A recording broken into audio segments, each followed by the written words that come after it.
stupid.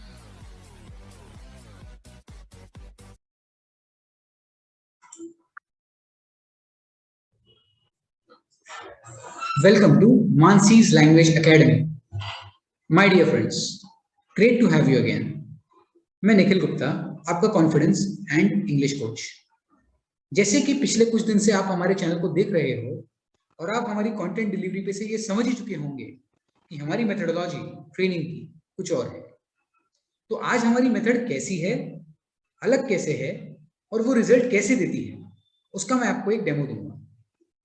तो चलिए बढ़ते हैं डेमो की ओर और जानते हैं कि इंग्लिश इजीली मेथड वर्क करती कैसे है।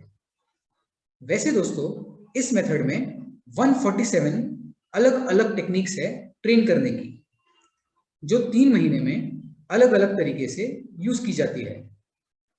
लेकिन इसमें से 7 टेक्निक्स सबसे ज्यादा पावरफुल है, जिसकी हेल्प से आप सबसे ज्यादा रिजल्ट पाते हो। उन 7 टेक्निक्स में से एक टेक्निक आज मैं आपके साथ डेमो में शेयर करने वाला हूं।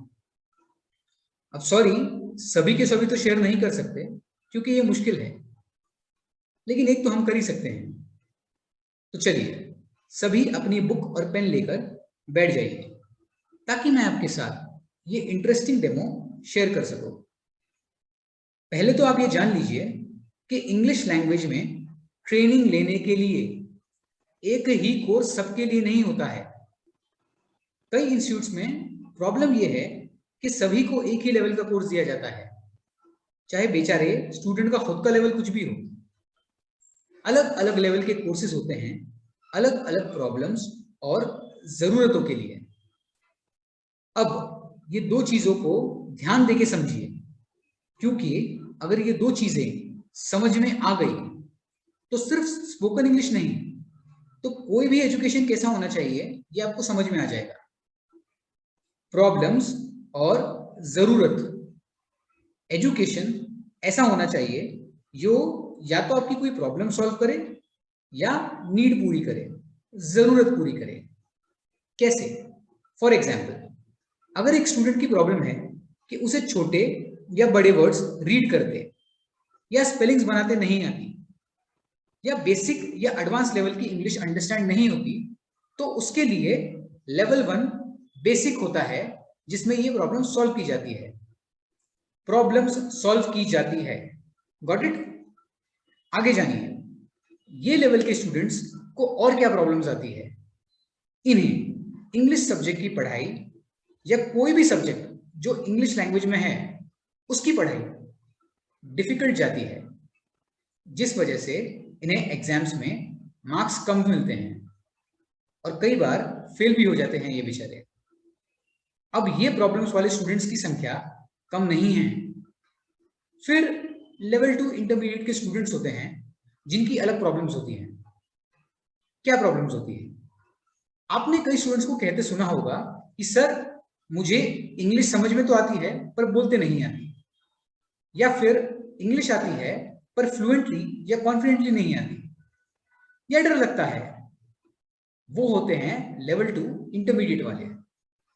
इनकी प्रॉब्लम्स सिर्फ फियर या फ्लुएंसी ना होने तक ही लिमिटेड नहीं है। इन्हें कैंपस या जॉब इंटरव्यूज, कॉलेज में प्रोजेक्ट का प्रेजेंटेशन देते वक्त या जॉब में प्रमोशन या सैलरी इंक्रीमेंट के वक्त, इस टाइम पे भी परेशानी होती है। बहुत टाइम पे इनके सामने कोई ठीक ठाक इंग्लिश बोलने वाला भी आ जाए तो हमको हीन भावना का सामना भी करना पड़ता है। अब इसका क्या सोल्यूशन है? तुम्हें लेके अगर एवरीडे सेंटेंसेस से शुरू करके step by step conversational English से होते हुए पब्लिक स्पीकिंग तक सिखाया जाए तो बात बन जाएगी। मतलब पूरा डर जड़ से खत्म हो जाएगा। अगेन, प्रॉब्लम सॉल्व की जाती है। अब ये तो बात हुई प्रॉब्लम्स के बारे में, जो लेवल 1 बेसिक और लेवल 2 इंटरमीडिएट के स्टूडेंट्स को आती है। अब सभी को प्रॉब्लम्स होती है क्या, या किसी को जरूरत भी होती है? होती है। लेवल 3 एडवांस स्टूडेंट्स को इनकी जरूरत होती है कि इन्हें IELTS, GRE, टॉफल जैसी इंटरनेशनल एग्जाम्स देनी होती है, जिनकी प्रिपरेशन के लिए इन्हें जो इनकी ठीक ठाक वाली इंग्लिश होती है उसे बहुत अच्छा करना होता है। कुछ लोग सीनियर जॉब पोजीशंस के लिए भी लेवल 3 से अपग्रेड करते हैं। समझे? तो ये बात हुई रियल नॉलेज की। अब आप ये तीनों में से एक ही किसी लेवल पे होंगे, कोई चौथा लेवल है ही नहीं, क्योंकि कोई चौथी लेवल की प्रॉब्लम है ही नहीं। अब जब आप इंस्टीट्यूट्स में इंक्वायरी करने जाते हो तो वहां क्या प्रॉब्लम्स और क्या जरूरत, वहां सिर्फ एक ही बात होती है, बेटा ये एक कोर्स है, ये कर लो।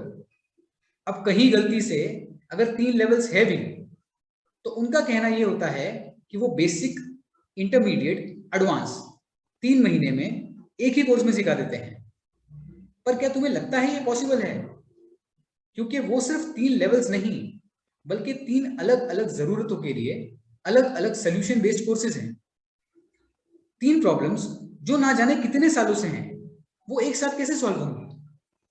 इसे आप ऐसे समझो कि रेस्टोरेंट में जाने के बाद क्या तुम स्टार्टर्स, मेन कोर्स और डेजर्ट एक साथ खा सकते हो? You have the answer, right?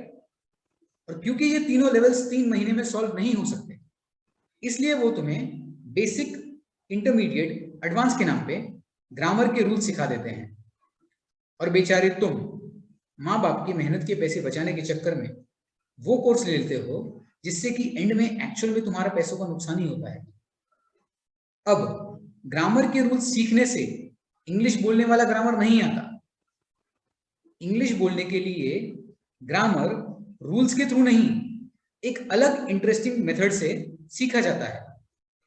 वो अलग मेथड क्या है वो मैंने इस वीडियो में बताया है, जो आपको ऊपर दिख रहा होगा। अगर आप जानना चाहते हो तो उस पर क्लिक करके जान सकते हो।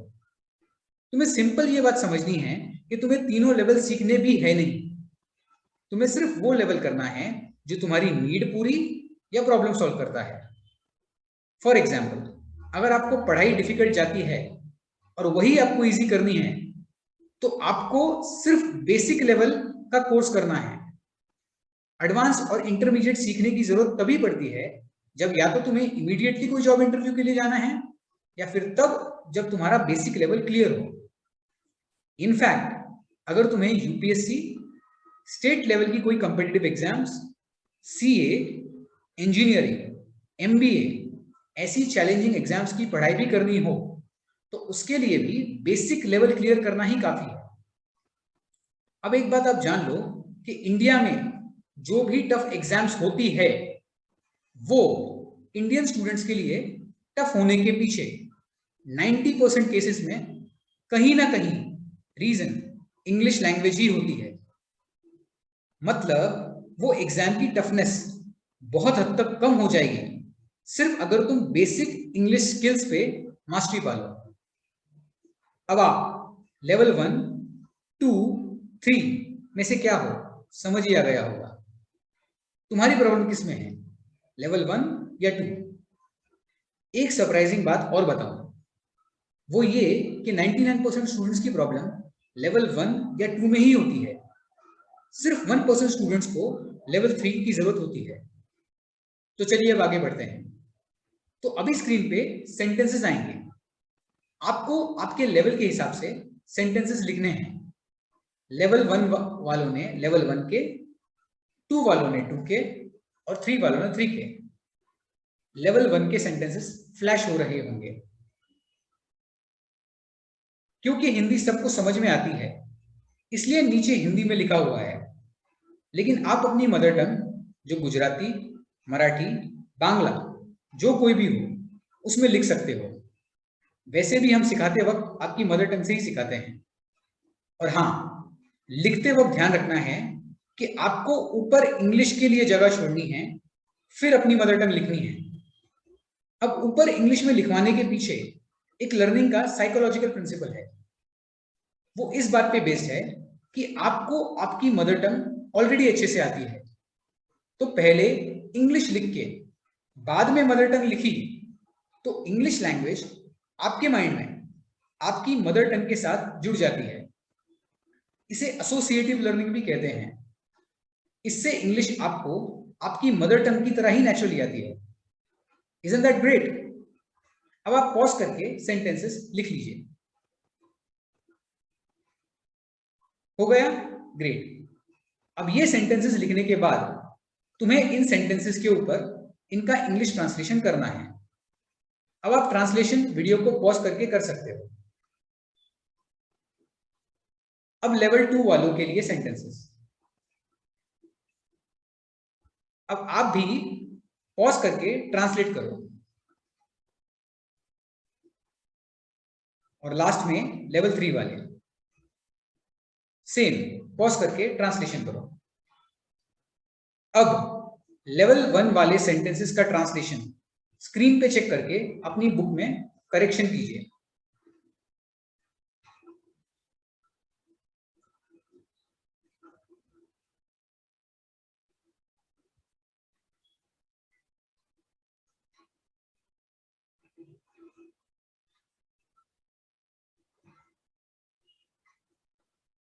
लेवल 2 वाले भी यही करें।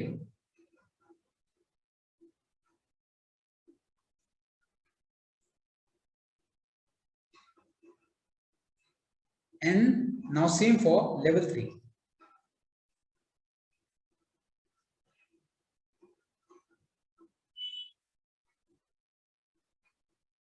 अब लास्ट में इस टेक्निक का मेन हाईलाइट। पहले पूरी बात सुन लो, फिर ही एक्ट करो। अब आपको आपके ये ट्रांसलेटेड सेंटेंसेस 7 से 8 बार रीड करने हैं। वो करने के बाद 1 मिनट का गैप देना है। गैप के बाद फिर 7 से 8 बार रीड करना है। अब आपको ये ऊपर वाली एक्टिविटी करते वक्त 2 बातों का ध्यान रखना है। पहले तो आपको रीड करते वक्त पहले इंग्लिश वाला ट्रांसलेशन रीड करना है, फिर ही तुम्हारी मदर टंग वाला। उसके पीछे क्या रीजन है ये मैं ऊपर बता चुका हूं। नंबर 2, ध्यान दीजिए मैंने पॉइंट नंबर 1 में क्या वर्ड यूज किया है। मैंने कहा है रीड करना, ना याद करने की कोशिश करना, ना समझने की कोशिश करना। इनफैक्ट कोशिश ही नहीं करना, क्योंकि इस मेथड का नाम इंग्लिश इजीली है। ये कोशिश करने से रिजल्ट नहीं देती, सिर्फ पढ़ना है। अब आप पहले कहे जाने के मुताबिक आपके लेवल के सेंटेंसेस पहले 7 से 8 बार सिर्फ पढ़िए, फिर 1 मिनट का गैप देके फिर 7 से 8 बार पढ़िए। पॉज करके कीजिए। अब अगर ये हो गया हो तो आपके आसपास में कोई हो तो उसको आप अपनी मदर टंग वाले सेंटेंसेस उल्टे सीधे तरीके से पूछ के आपसे उसका इंग्लिश ट्रांसलेशन पूछने को कहिए। पॉज कीजिए एंड डू इट। अगर आपने ये सही तरीके से किया होगा तो आप ये देख पाओगे कि आपको सेंटेंसेस सिर्फ रीड करके ही आ गए और आप इसे अपने खुद के इंग्लिश ट्रांसलेशन से कंपेयर करके भी चेंज समझ सकते हो। पहले ट्रांसलेशन आप ही ने किया था ना।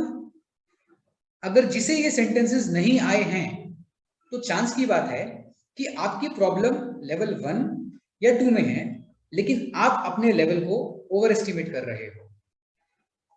सोचो तुम्हें 5 मिनट के अंदर अंदर 5 सेंटेंसेस आ गए, 3 महीने में कितने आएंगे? और 150 सेंटेंसेस के बाद तुम खुद ही सेंटेंसेस बनाओगे। और ये 147 टेक्निक्स में से सिर्फ एक ही टेक्निक है, समझे? अगर आप स्पोकन इंग्लिश से रिलेटेड ऐसे ही यूजफुल वीडियोस देखना चाहते हो तो सब्सक्राइब बटन पे क्लिक करके बेल आइकन दबा दीजिए और अपने दोस्तों के साथ शेयर करना चाहे तो कर दीजिए। नीचे कमेंट करके बताइए कि आपका सेंटेंसेस लर्न करने के बाद 5 मिनट से स्कोर कितना आया। थैंक्स।